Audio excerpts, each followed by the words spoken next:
Welcome to Around the Weird. Here's your host, the museum curator of the strange and unusual, Mr. Nothing. Thank you, mysterious voice, and welcome back to Around the Weird, a booktube channel where I talk about all the unusual and out of the ordinary literature that I have found in my travels.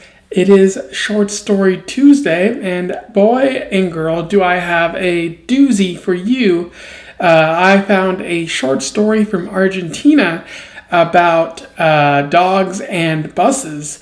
I am referring to The Dog by César Aira. For those who don't know, César Aira is an Argentinian writer who has been writing since the 1970s and is known for his aggressive publishing or book finishing cycle, where he writes about two books every year. So he's well published at this point, having written a number of short stories, nonfiction, novels, novellas, stuff like that, and also engaging in a lot of postmodern, dataist, quasi-nonsense, surrealist type of literature, at least from what I've seen. And the story that I'm talking about today, I wouldn't define as surreal, but it is quite bizarre, and it's a style that I've never really read before, outside of César Aira. So looking forward to talking about that. Yeah, and so he's been writing since the 70s. He's won a number of awards, and he seems to be a pretty cool author. The short story that I'm reading today was actually translated by somebody else, so I really hope I can find more translations of his works, because his writing is very interesting, and I would love to talk about more of it. So without further ado, let's talk about The Dog. I will do a summary, a little bit of analysis, and we will move on from there. So The Dog focuses on an unnamed narrator riding on a bus on a quiet day. There are very few people on the sidewalks, and the streets are mostly empty, apart from maybe the intersections. But the narrator is riding on this bus when everybody begins to hear the sound of a dog barking, and the dog is running through the streets trying to catch up to the bus. Some people just figure that the dog might be trying to find their owner, or is just mad at the bus about something. But nobody knows for sure why the dog why the dog is chasing after the bus.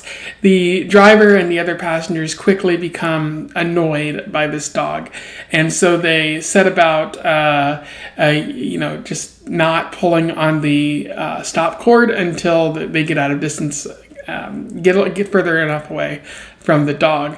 And the bus driver is even putting his foot down on the gas pedal so they can get away.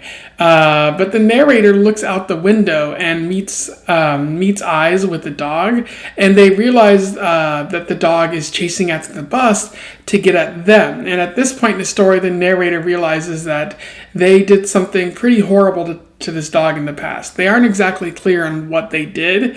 It could have been, physical abuse, hitting the dog, or they could have said some really unkind things to the dog, calling it a mutt or something like that. But whatever it is, it has the narrator feeling pretty bad and knowing almost instantly that the dog is chasing after the bus for them. They even meet eyes with the dog as it's running, and they sense that the dog sees the narrator and recognizes him, and that's why the dog is chasing after the narrator and trying to catch the bus so they can get to the narrator. So the narrator is feeling a lot of guilt and shame regarding this dog, and at the same time they're trying to justify why they did it. They note that they're a survivor, so they had to be unkind to the dog for some reason or another in order to survive. And they also note that they behave in a certain way because they can't change that about themselves. And so trying to offer a lot of justifications why they might have hurt the dog, but ultimately knowing that this is the past coming up to catch them. So the narrator feels a lot of sadness about that.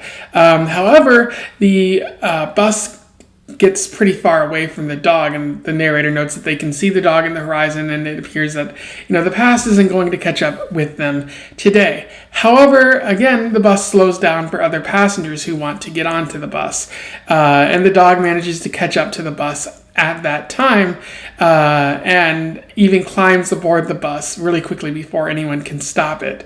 And all the other bus passengers are up in arms screaming about this dog being on the bus. But the narrator wants to be like, oh, don't worry about it. The dog is after me. It's not going to do anything to you. And the story ends right about here with the dog getting ready to bite the narrator, and the narrator realizing that they probably earned this because of their actions. And so that's where it ends. In terms of analysis, there's a fair amount to talk about here. One of the big themes are shame and guilt. The narrator feels guilt over having abused the dog in the past. They don't exactly say what it is the narrator did to the dog, but it's apparently enough for the dog to remember this narrator, remember what they look like in their actions, and feel anger or frustration over having been wronged by the narrator enough to chase after them while they're on a bus and follow them for miles, despite being a somewhat older dog. Although the narrator notes later in the story that they were wrong in their initial impression, the dog is actually still fairly young, and they're the ones who actually became older in the process. There's a good quote from the story that I would like to read to you. He was still keeping up, still barking as if possessed, and he was looking back at me. Now I knew I was the one he was barking at, the one he was chasing. I was seized by the terror that attends the most unexpected catastrophes. I had been recognized by that dog, and he was coming to get me. And although in the heat of the moment I was already resolving to deny it all and not confess to anything, deep in my heart I knew that he was right and I was wrong, because I had once mistreated that dog. What I had done to him was truly, unspeakably disgraceful. I have to admit that I never had very firm moral principles. I'm not going to try to justify myself, but the lack can be explained in part by the ceaseless battle that I've had to fight from the tenderest age, simply to survive. It has gradually dulled my sense of rectitude. I've allowed myself to do things no decent man would ever do. Or would he? We all have our secrets. Besides, my misdeeds were never all that serious. I didn't commit actual crimes, nor did I forget what I had done, as a real scoundrel would have. I told myself I'd make amends, though I never really stopped to think about how.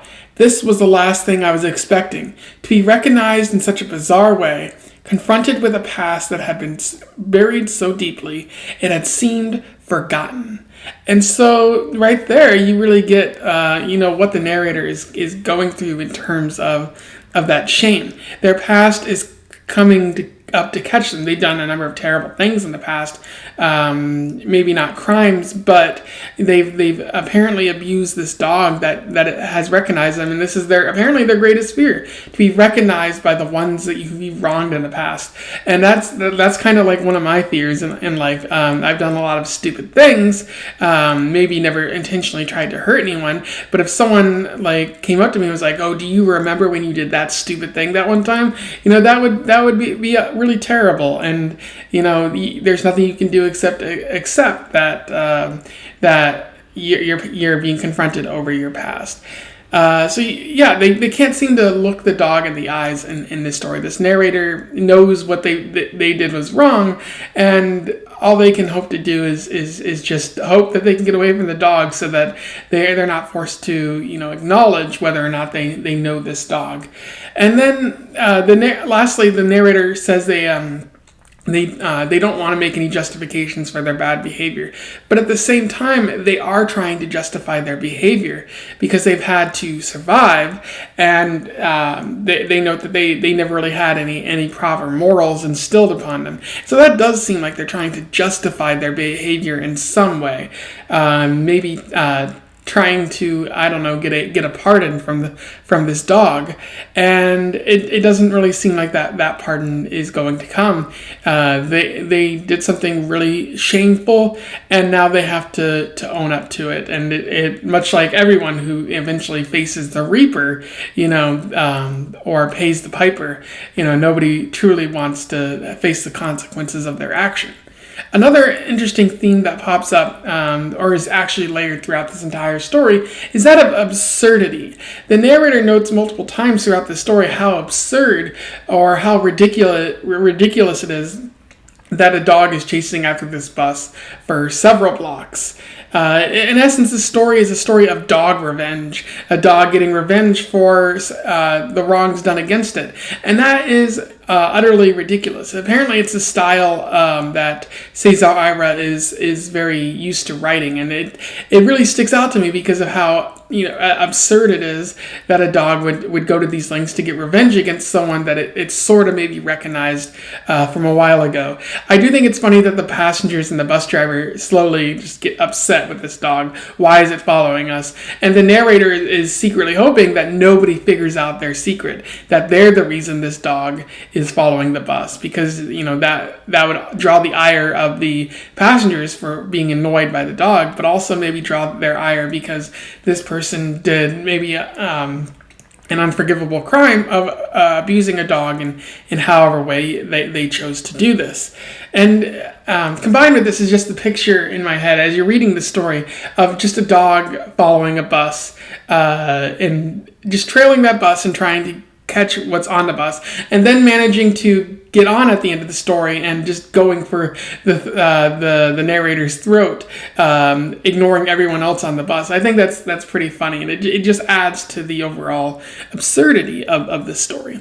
And the last thing I want to talk about is the writing in this story. César Aira, I would say, he does a very cerebral style, focusing entirely on the narrator's thoughts about what they're seeing, what they're feeling, what memories they're experiencing, and I really like that. I do like the specific style of writing too, because it's written in long paragraphs, as someone's thoughts might be. Just the narrator getting increasingly more anxious as time goes on, and trying to justify or excuse their behavior, and knowing that there's no real excuse. It would just be written in longer and longer paragraphs. Which I like, and it given that the narrator does talk about their anxiety a little bit, a person who is anxious again would be probably thinking in this style, like things building up and up and up until the apex when the dog finally manages to catch up with you.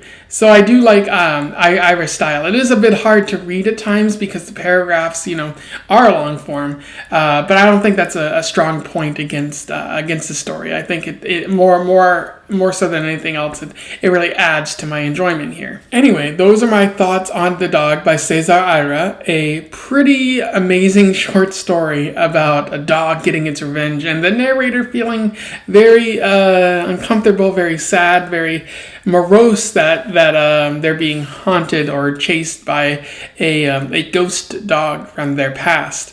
I strongly recommend this to everyone who is listening right now. This might be one of the best short stories I've read this year. I'm going to link to it in the comments. Let me know what you thought, or simply if you want to comment and tell me what you thought of my review, feel free to do so below. I would love to hear from you. Don't forget to like, share, and subscribe so that more people can find out about César Aira, especially in America. And until then, I wish you the best of luck in your weird and dog revengey travels. Farewell.